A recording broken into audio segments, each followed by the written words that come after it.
HD Revanna 4 ದಿನಗಳ SIT custody ಅಂತ್ಯ ಆಗತ್ತೆ. ಜೊತೆಗೆ ಇವತ್ತು 11 ಗಂಟೆಗೆ ಬೆಳಗ್ಗೆ ಜಾಮೀನು ಅರ್ಜಿಯ ವಿಚಾರಣೆ ಕೂಡ ಇದೆ. ಇವತ್ತು SIT ಕಸ್ಟಡಿಗೆ ತೆಗೆದುಕೊಂಡಿತ್ತು 4 ದಿನಗಳ ಕಾಲ ವಶಕ್ಕೆ ಪಡೆದಿತ್ತು ವಿಚಾರಣೆಗೋಸ್ಕರ ಅಂತ. ಇದೀಗ 4 ದಿನಗಳ ಒಂದು ಕಸ್ಟಡಿ ಅಂತ್ಯ ಆಗಿದೆ. ಜೊತೆಗೆ 11 ಗಂಟೆಗೆ ರೇವಣ್ಣ ಜಾಮೀನು ಅರ್ಜಿ ವಿಚಾರಣೆ ಇದೆ. SIT ಕಚೇರಿಗೆ ಆಗಮಿಸಿದ್ದಾರೆ ರೇವಣ್ಣ ಪರ ವಕೀಲರು. ಮುಂದಿನ ಕಾನೂನು ಹೋರಾಟದ ಬಗ್ಗೆ ಸಮಾಲೋಚನೆ ನಡೆಸಲಾಗುತ್ತೆ. ಪ್ರತಿನಿತ್ಯ 1 ಗಂಟೆಗಳ ಕಾಲ ರೇವಣ್ಣ ಭೇಟಿಗೆ ಅನುಮತಿ ನೀಡಿತು ನ್ಯಾಯಾಲಯ. ಯಾಕಂದ್ರೆ ಇದಾದ ಮೇಲೆ ಈಗ ಮುಂದಿನ ಕಾನೂನು ಹೋರಾಟದ ಒಂದು ಕುರಿತಾದ ವಿಚಾರ ಕೂಡ ಇರುತ್ತೆ. ಯಾಕಂತಂದ್ರೆ ಈಗ 11 ಗಂಟೆಗೆ ಜಾಮೀನು ಅರ್ಜಿ ವಿಚಾರಣೆ ಇದೆ. ಅದರ ಜೊತೆಗೆ SIT ತನಿಖೆಗೋಸ್ಕರ ಮತ್ತೊಂದಷ್ಟು ಮಾಹಿತಿಯನ್ನ ಕಲೆ ಹಾಕೋದಕ್ಕೆ ಅಂತ ಹೇಳಿ ಹೆಚ್ಚಿನ ಒಂದು ವಿಚಾರಣೆಗೋಸ್ಕರ SIT ವಶಕ್ಕೆ ಪಡೆದಿತ್ತು. ಕಸ್ಟಡಿಯಲ್ಲಿದ್ದರು 4 ದಿನಗಳ ಕಾಲ SIT ಕಸ್ಟಡಿಯಲ್ಲೇ ಇದ್ರು HD ರೇವಣ್ಣ. ಸೊ ಮನೆ ಕೆಲಸದಾಕೆ ಮೇಲೆ ಲೈಂಗಿಕ ದೌರ್ಜನ್ಯ ಮತ್ತು ಮಹಿಳೆಯ ಕಿಡ್ನಾಪ್ ಆರೋಪದ ಪ್ರಕರಣದಲ್ಲಿ SIT ವಶದಲ್ಲಿದ್ದಂತಹ HD ರೇವಣ್ಣ ಅವರ ಕಸ್ಟಡಿಯ ಅವಧಿ ಇವತ್ತು ಅಂತ್ಯ ಆಗುತ್ತೆ.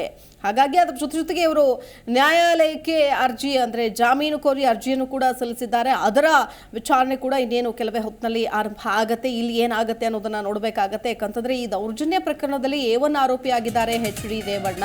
ಇದನ್ನು ಕೂಡ ಗಮನಿಸಬೇಕಾಗತ್ತೆ. SIT ಕಚೇರಿಯಿಂದ ತೆರಳಿದ್ದಾರೆ ರೇವಣ್ಣ ಪರ ವಕೀಲರು. ಸುಮಾರು 1 ಗಂಟೆ ಸಮಾಲೋಚನೆ ನಡೆಸಿ ವಾಪಸ್ಸಾಗಿದ್ದಾರೆ. ಜಾಮೀನು ಅರ್ಜಿ ಬಗ್ಗೆ ಮಹತ್ವದ ಸಮಾಲೋಚನೆಯನ್ನ ನಡೆಸಿದ್ದಾರೆ. SIT ಅಧಿಕಾರಿಗಳ ವಿಚಾರಣೆಯ ಬಗ್ಗೆಯೂ ಕೂಡ ಮಾತುಕತೆ ನಡೀತಾ ಇದೆ. ಜೊತೆಗೆ ಆರೋಗ್ಯ ಪರಿಸ್ಥಿತಿಯನ್ನ ವಿಚಾರಿಸಿದ್ದಾರೆ ವಕೀಲರು. ನಿನ್ನೆ ರೇವಣ್ಣಗೆ ಹೆಲ್ತ್ ಚೆಕ್ ಮಾಡಿಸಿ ರಿಪೋರ್ಟ್ಗಳ ಕುರಿತು ಮಾಹಿತಿಯನ್ನು ಕೂಡ ಕಲೆ ಹಾಕಿದ್ರು ವಕೀಲರು. ಜೊತೆಗೆ SIT ಅಧಿಕಾರಿಗಳು ಏನೆಲ್ಲ ಪ್ರಶ್ನೆಗಳನ್ನ ಕೇಳಿದ್ರು ಎಲ್ಲದರ ಕುರಿತು ಕೂಡ ಸಮಾಲೋಚನೆ ಮಾಡಿ ತೆರಳಿದ್ದಾರೆ ರೇವಣ್ಣ ಪರ ವಕೀಲರು. ಯಾಕಂತಂದ್ರೆ ಈಗ ಮುಂದಿನ ವಿಚಾರಣೆಗೆ ಪೂರಕವಾಗಿ ಒಂದಷ್ಟು ಅಂಶಗಳು ಬೇಕಾಗುತ್ತೆ. ಹಾಗಾಗಿ ಈಗ 4 ದಿನ ಕಸ್ಟಡಿಗೆ ಪಡೆದಿದ್ದಂತಹ ಕಾರಣ ಕಸ್ಟಡಿ ಕೂಡ ಇವತ್ತು ಅಂತ್ಯ ಆಗುತ್ತೆ. ನ್ಯಾಯಾಲಯದ ಮುಂದೆ ಹಾಜರುಪಡಿಸಬೇಕಾಗತ್ತೆ. ನೋಡಿ, ಸರ್ವೇ ಸಾಮಾನ್ಯವಾಗಿ ನ್ಯಾಯಾಲಯದ ಮುಂದೆ ಹೋದಾಗ ಒಬ್ಬರನ್ನ ಅರೆಸ್ಟ್ ಮಾಡಿದಾಗ ನ್ಯಾಯಾಲಯದ ಮುಂದೆ ಹೋಗುತ್ತೆ. ಇಲ್ಲ ಒಂದು ಅವರನ್ನ ನ್ಯಾಯಾಂಗ ಬಂಧನಕ್ಕೆ ಕೊಡ್ತಾರೆ, ಇಲ್ಲ ಪೊಲೀಸರೇನಾದರೂ ವಿಚಾರಣೆ ಮಾಡಬೇಕು ಅಂತಂದ್ರೆ ಪೊಲೀಸ್ ಕಸ್ಟಡಿ ಕೊಡ್ತಾರೆ. ಅದೇ ರೀತಿಯಾಗಿ SIT 4 ದಿನಗಳ ಕಾಲ ಕಸ್ಟಡಿ ತೆಗೆದುಕೊಂಡಿದ್ರು. ಈಗ ಕಸ್ಟಡಿ ಅವಧಿ ಅಂತ್ಯ ಆದ ಹಿನ್ನೆಲೆಯಲ್ಲೇ ಇದೀಗ ಇವ್ರನ್ನ ಕೋರ್ಟ್ ಮುಂದೆ ಹಾಜರುಪಡಿಸಲಾಗುತ್ತೆ. ಒಂದು ಕಡೆ ಜಾಮೀನನ್ನು ಕೂಡ ಕೋರಿದ್ದಾರೆ. ಒಂದು ಕಡೆ ಜಾಮೀನು ಸಿಗತ್ತಾ ಇಲ್ವಾ, ಜಾಮೀನು ಸಿಗದೇ ಇದ್ರೆ ನ್ಯಾಯಾಂಗ ಬಂಧನಕ್ಕೆ ಒಪ್ಪಿಸ್ತಾರ ಅಥವಾ SIT ಇನ್ನೂ ವಿಚಾರಣೆ ಮಾಡಬೇಕಿದೆ ಅಂತೇಳಿ ವಶಕ್ಕೆ ಕೇಳುವಂತಹ ಸಾಧ್ಯತೆ ಇದೆಯಾ, ಇದೆಲ್ಲವನ್ನೂ ಕೂಡ ನಾವು ಕಾದು ನೋಡಬೇಕಾಗತ್ತೆ. ಜಾಮೀನು ತೀರ್ಪು ಆರೋಪಿ ಪರ ಬಂದರೆ ಅಂದರೆ ರೇವಣ್ಣ ಮನೆಗೆ ಹೋಗ್ತಾರೆ, ಜಾಮೀನು ಏನಾದರೂ ಸಿಕ್ತು ಅಂತಂದರೆ. ಇಲ್ಲದೇ ಇದ್ದರೆ ನ್ಯಾಯಾಂಗ ಬಂಧನಕ್ಕೆ ಕಳಿಸುವ ಅಂದರೆ ಪರಪ್ಪನ ಅಗ್ರಹಾರಕ್ಕೆ ಹೋಗುವಂತಹ ಸಾಧ್ಯತೆ ಇದೆ. ಬಹುತೇಕ ಕಿಡ್ನಾಪ್ ಕೇಸ್ನಲ್ಲಿ ವಿಚಾರಣೆ ಒಂದು ಹಂತದಲ್ಲಿ ಮುಗಿದಿದೆ SIT ಟೀಮ್ ಕಡೆಯಿಂದ ಅಂತ ಕೂಡ ಹೇಳಲಾಗುತ್ತೆ. ಸೊ ಹಾಗಾಗಿ ಮತ್ತೆ ಕಸ್ಟಡಿಗೆ ಕೇಳೋ ಚಾನ್ಸಸ್ ಇಲ್ಲ SIT ಅಧಿಕಾರಿಗಳು ಅಂತ ಹೇಳಲಾಗುತ್ತೆ. ಸೊ ನೋಡಬೇಕಾಗುತ್ತೆ SIT ಅಧಿಕಾರಿಗಳು ಯಾವ ರೀತಿಯಾಗಿ ವಾದ ಮಂಡನೆ ಮಾಡ್ತಾರೆ, ಏನೆಲ್ಲ ಕೋರ್ಟ್ ಮುಂದೆ ಹಾಜರುಪಡಿಸ್ತಾರೆ ಅಂತ. ಸಂತ್ರಸ್ತ ಮಹಿಳೆ ಕಿಡ್ನಾಪ್ ಕೇಸ್ನಲ್ಲಿ ಅರೆಸ್ಟ್ ಆಗಿರುವಂತಹ ರೇವಣ್ಣ ಅವರ ಒಂದು 4 ದಿನಗಳ SITಯ ವಿಚಾರಣೆ ಮುಕ್ತಾಯ ಆಗಿದೆ. ಒಂದು ಕಸ್ಟಡಿ ಕೂಡ ಅಂತ್ಯ ಆಗಿದೆ. ಇನ್ನೇನು ಕೆಲವು ಕ್ಷಣಗಳಲ್ಲಿ ಕೋರ್ಟ್ ಮುಂದೆ ಹಾಜರುಪಡಿಸ್ತಾರೆ. ಇನ್ನು ಸರ್ವೇ ಸಾಮಾನ್ಯವಾಗಿ ರೇವಣ್ಣಗೆ ರೊಟೀನ್ ಚೆಕಪ್ಗೆ ಬೌರಿಂಗ್ ಆಸ್ಪತ್ರೆಗೂ ಕೂಡ ಕರ್ಕೊಂಡು ಹೋಗಲಾಗಿತ್ತು.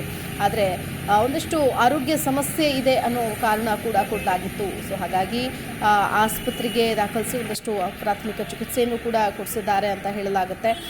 ಇದಾದ ಮೇಲೆ ಈಗ ಜಾಮೀನು ಕೇಳುವ ಸಂದರ್ಭದಲ್ಲಿ ಈ ಹೆಲ್ತ್ ಇಶ್ಯೂಸ್ ಅನ್ನು ಕೂಡ ನ್ಯಾಯಾಲಯದ ಮುಂದೆ ಇಡ್ತಾರಾ ಅನ್ನೋದನ್ನು ನಾವು ಕಾದು ನೋಡಬೇಕಿದೆ.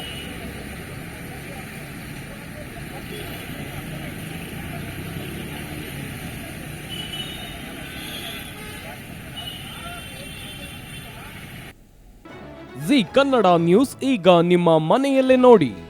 ಎಲ್ಲ ಕೇಬಲ್ಗಳಲ್ಲಿ ಈಗ ಲಭ್ಯ. Sun Direct 292, Jio TV 1334, U digital 162, City Cable 51, GTPL 17, Abhishek cables 821, Rockline telecommunication 51, Shri Basaveshwara number 60, Vinayaka digital number 53, in digital number 896ರಲ್ಲಿ. ನಿಮ್ಮಿಷ್ಟದ ಜಿ ಕನ್ನಡ ನ್ಯೂಸ್ ನೋಡಿ ಆನಂದಿಸಿ.